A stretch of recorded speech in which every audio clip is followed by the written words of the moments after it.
खैरियत से। अच्छा बेटा, हमने लास्ट जो MBF का पढ़ा था वो पढ़ा था। हमारा लास्ट टॉपिक जो भी था ना वो था, वो मेरे ख्याल से मनी का नोट इशू वगैरह का था, बैंकिंग का। उसमें आगे आ रहा है बेटा हमारे पास बिज़नेस कम्बिनेशंस का, कि बिज़नेस कम्बिनेशंस क्या होते हैं। तो बिज़नेस कम्बिनेशंस बेटा हमारे कोई भी ऐसा हम कहेंगे कि काफ़ी सारे बिजनेसेस कंसर्न्स जब मिलकर एक यूनिट कंबाइन चलाते हैं ना, तो हम कहते हैं कि ये बिज़नेस कम्बिनेशन बन गया। देखिएगा कि कंबाइंड इन ऑर्डिनरी सेंस क्या लिखा है आपके पास, कि in ordinary sense business combination means combine the different businesses. इसी तरीके से बिज़नेस कम्बिनेशन की डेफिनेशन आप एक ऑर्डिनरी लैंग्वेज में डेफिनेशन है आम सादा अल्फाज में, वो आप करेंगे याद इसमें से, कि business combination are formed when several businesses concerns undertaking units combine to carry on businesses together for achieving the economic benefit। अब ये सादा से अल्फाज में समझाने का, जो मैं आपको समझाता हूँ उसमें समझाने का मकसद सिर्फ ये होगा कि आपको बात आसानी से समझ आ जाएगी कि कम्बिनेशन क्या है। कि बिज़नेस कम्बिनेशन से मुराद कि दो या दो से ज़्यादा या तीन चार पाँच जितने भी बिजनेसेस जो काफ़ी सारे लॉस में जा रहे हों, तो वो क्या करते हैं कि यूनिटी बनाते हैं, कि बिज़नेस कॉम्बिनेशन बना लेते हैं। उससे फ़ायदा सिर्फ ये होता है कि वो सारे के सारे बिजनेसेस आपस में अपने चीज़ों को शेयर करना शुरू कर देते हैं, जिससे उनका लॉस जो है वो डिवाइड हो जाता है और वो आहिस्ता आहिस्ता प्रॉफिट कमाने की तरफ चले जाते हैं। तो बेटा ये बिज़नेस कॉम्बिनेशन है। इसकी डेफिनेशन जो आपने ऑथर्स में से करनी है वो देख लें, कि लाइफमैन की है, छोटी डेफिनेशन है, ये कर लें। और J.L. हैंसन की भी ठीक है, ये भी ठीक है, ये भी कर सकते हैं। कि combination grew out of the growing divergence between capital risk and the profit, कि कैपिटल रिस्क और प्रॉफिट के दरमियान में डाइवर्जेंस पैदा करता है और ग्रो करता है इसको। और इसी तरीके से according to the J.L. Hansen क्या कहते हैं, कम्बिनेशन इज़ एसोसिएशन टेम्परेरी और परमानेंट ऑफ टू और more firms. Combination in is an association, एक एसोसिएशन कायम होती है जो टेम्परेरी भी हो सकती है, कि आप एग्रीमेंट करते हैं और आप कहते हैं कि 6 माह या साल के लिए हम एक बिज़नेस कॉम्बिनेशन बना रहे हैं, या ये आप परमानेंटली हमेशा के लिए भी बना सकते हैं। ये कम से कम 2 और ज़्यादा से ज़्यादा जितनी मर्ज़ी फर्म्स इसमें काम कर सकती हैं। आगे इसके एडवांटेजेस आ जाते हैं बेटा इसके क्वेश्चन में। वो एडवांटेजेस ये हैं कि the following advantages of the business combination are, ये हैं कि जी control over the production.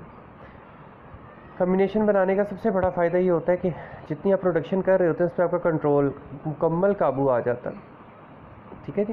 Closing of inefficient firms,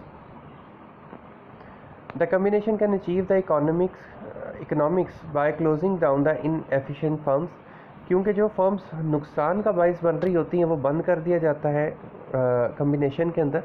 इससे आपको डेफिनेटली जो पहले चीज़ें खसारे में जा रही होंगी, जब उनको आप बंद कर देंगे तो आप मज़ीद खसारा बर्दाश्त नहीं करेंगे। इसी तरीके से डिवीज़न ऑफ लेबर, आपकी डिवीज़न ऑफ लेबर जो है, काम करने की जो सकत है वो भी बढ़ जाती है।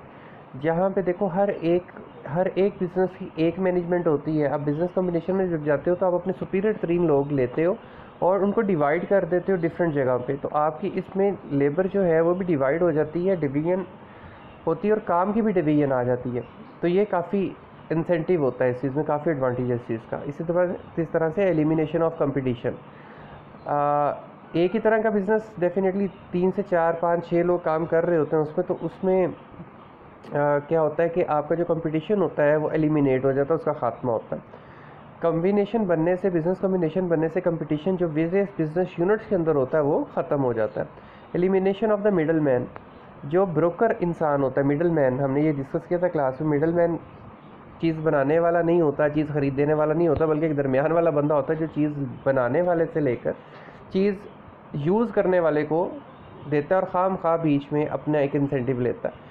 जब आप बिज़नेस कम्बिनेशन बनाते हैं तो क्योंकि बहुत से बिजनेसेस इकट्ठे काम कर रहे होते हैं कम्बिनेशन के अंदर, तो इनमें मिडल मैन का एलिमिनेशन हो जाता है, ख़त्म हो जाता है, जो कि बिज़नेस के लिए आफ्टर ऑल फ़ायदेमंद होता है। एफिशिएंट मैनेजमेंट, क्योंकि काम ज़्यादा होता है, बिज़नेस कम्बिनेशन चल रहा होता है, सारे बिजनेसेस चल रहे होते हैं, सबके लिए काम करना होता है, तो आपकी मैनेजमेंट बहुत ज़्यादा वो एफिशिएंट हो जाती है और स्पेशलाइज्ड लोग आप जो है वो यूज़ करते हैं। इकॉनमी इन एक्सपेंसेस, ज़्यादा पैमाने पर जब चीज़ें हमेशा बनाएंगे आपके एक्सपेंसेस कम होंगे, क्योंकि बिज़नेस कम्बिनेशन बनाते हैं आप तो उसमें आपका ये फ़ायदा हो जाता है बेटा जी कि आपका कम्बिनेशन में हमने जैसे पहले भी डिस्कस किया कि लेबर भी डिवाइड होती है, एक्सपेंसेस भी डिवाइड हो रहे होते हैं। तो इसी तरह से आपके एक्सपेंसेस जब मतलब जब एक्यूमुलेट करके आते हैं, जो आपके हिस्से का एक्सपेंस होगा वो काफ़ी ज़्यादा होता है, क्योंकि आपने बहुत सारी चीज़ों पे एक्सपेंस एक जैसा लगाया होता है। जब वो इतनी ही चीज़ों पे एक्सपेंस जब उतने लोगों में डिवाइड होगा तो डेफिनेटली वो एक्सपेंस कम होगा बनिस्बत एक अकेला इंसान अपनी चीज़ के लिए एक्सपेंस करेगा तो एक्सपेंस ज़्यादा होगा, जबकि ज़्यादा चीज़ों पे एक्सपेंस किया जाएगा तो सिर्फ उसका एक हिस्सा आएगा, तो हिस्सा हमेशा कम हो जाता है। तो इकॉनमी इन एक्सपेंसेस निकलती है। इकॉनमी इन ट्रांसपोर्टेशन बिजनेस कम्बिनेशन होगा purchases and sales of goods in a large quantity, so they make the contract with the various persons for transportation कि उनको स्पेशली किसी भी इंसान की ट्रांसपोर्टेशन को हायर नहीं करना पड़ता, बल्कि इनके पास वो ट्रांसपोर्टेशन मौजूद होती है जिसके ज़रिए उन्होंने अपने चीज़ों को एक जगह से दूसरी जगह लाना होता है या ले जाना होता है, जिससे उनको काफ़ी ज़्यादा ट्रांसपोर्टेशन आसान पड़ती है। इसे अगला पॉइंट बेटा नोवा आप करेंगे फॉरेन ट्रेड। बिजनेस कॉम्बिनेशन की वजह से प्रोडक्शन ज़्यादा होती है, प्रोडक्शन ज़्यादा होने की वजह से आप फॉरेन मार्केट तक जा सकते हैं और अपनी चीज़ें बेच सकते हैं। इंक्रीज़ इन सेल, आपकी सेल जो है वो बढ़ती है डेफिनेटली जब आप इनसाइड द कंट्री और आउटसाइड द कंट्री जब आप चीज़ें बेचेंगे और ज़्यादा पैमाने पर बना रहे होंगे और आपकी इफ़ेक्टिव लेबर काम कर रही होगी और अच्छा इनिशिएटिव्स लेंगे आप अपने काम को चलाने के लिए, तो डेफिनेटली आपकी सेल काफ़ी ज़्यादा अच्छी होगी। और जब काफ़ी ज़्यादा अच्छी सेल होगी तो डेफिनेटली आपके पास इन्वेस्टमेंट ज़्यादा अच्छी आएगी। तो अगला पॉइंट क्या आता है कि लार्जर कैपिटल, तो आपका कैपिटल भी डेफिनेटली उतना ही आप इंक्रीज़ कर सकते हैं, क्योंकि मेंबर्स बढ़ते जाएंगे, बिज़नेस बढ़ता जाएगा, मेंबर्स बढ़ेंगे और आपका कैपिटल बढ़ता जाएगा।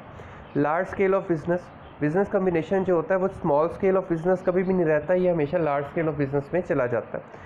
होते काफ़ी स्मॉल स्केल बिजनेसेस मिलकर एक कॉम्बिनेशन बनाते हैं और वो एक combination large scale business consider होता है, स्मॉल नहीं होता।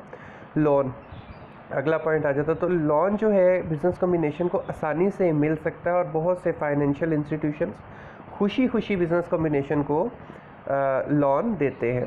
ठीक है जी। मॉडर्न टेक्नोलॉजी क्योंकि उसके पास इकोनॉमी के लिहाज से, पैसे माशियत के लिहाज से या बाकी चीज़ों के हिसाब से देखा जाए तो उसके पास कैपिटल ज़्यादा होता है, तो अब वो चीज़ें ख़रीद सकता है। तो ये ज़्यादा बिज़नेस कॉम्बिनेशन ज़्यादा अच्छी टेक्नोलॉजी को यूज़ करता है बानिस्बत इसके कि अकेला बंदा एक कारोबार कर रहा है तो वो इतनी अच्छी टेक्नोलॉजी को यूज़ नहीं कर सकेगा। Purchase in bulk, business combination में हमेशा बल्क में ख़रीदी जाती है। ठीक है जी। आप ये 16 और 17 हेडिंग कट कर दीजिएगा, इसकी ज़रूरत नहीं है। इसके बाद बेटा 18 है सेविंग एंड एडवर्टाइजमेंट एक्सपेंसेस कर लीजिएगा कि बिज़नेस कम्बिनेशन की वजह से आपको एक्सपेंसेस जो एडवर्टाइजमेंट पे अकेले बिज़नेस को चलाने के लिए करने पड़ते हैं उतने ज़्यादा नहीं करने पड़ते, क्योंकि हर बिज़नेस कम्बिनेशन में जो बिज़नेस होता है वो कट्ठी एडवर्टाइजमेंट कर रहा होता है। अब बात को समझिएगा कि 4 तरह के बिज़नेसेस मिल गए आपस